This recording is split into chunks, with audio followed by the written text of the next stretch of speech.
Sometimes I like to joke when I was growing up that Chick-fil-A wasn't my second home, it was my home, and it was my family. Inside the Dorff house, my dad didn't draw sharp distinctions between employees and owners or customers and family. In his mind, everyone who stepped through those doors was special. Everyone he met was someone he could build a personal connection with. As a child, the people my dad befriended were like relatives to me and my siblings. My mother and all three of us kids would spend hours at that restaurant. We would laugh and play with employees.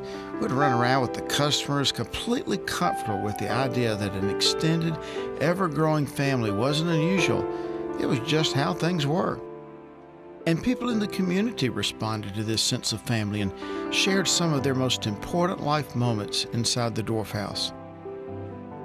Dad didn't measure the results of these relationships on an Excel spreadsheet or a receipt or through any other form of accounting. It was personal. He did it because it was the right thing to do. He did it because it was fun and honest and true. He did it because he knew that in 1946, he was building more than a nice place to have a great chicken sandwich. And when he made his decisions, the people in his life recognized his motive and knew deep down why he decided to create emotional connections. Today, the results of his personalized efforts are impossible to ignore. These days, I go to the Dorff house whenever I get a chance. I go because it still represents to me what this company is all about. Inside, there's a sense of family and a sense of fellowship.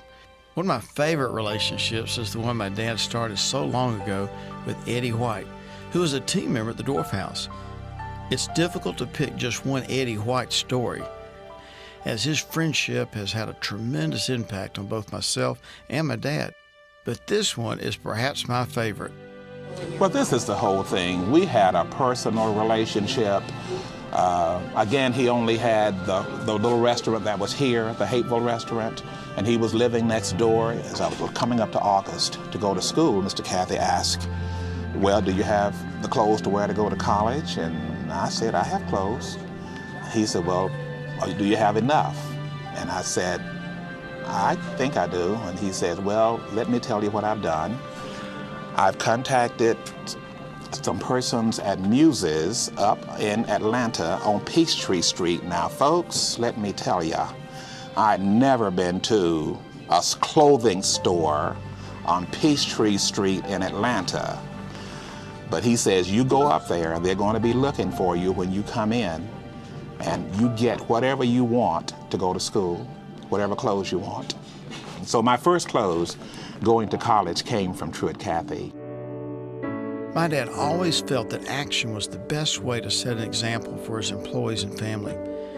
He kept a list of names and personal needs for years, and whenever he had a little extra of anything, he would go to that list and share. Little things, big things, he would just share.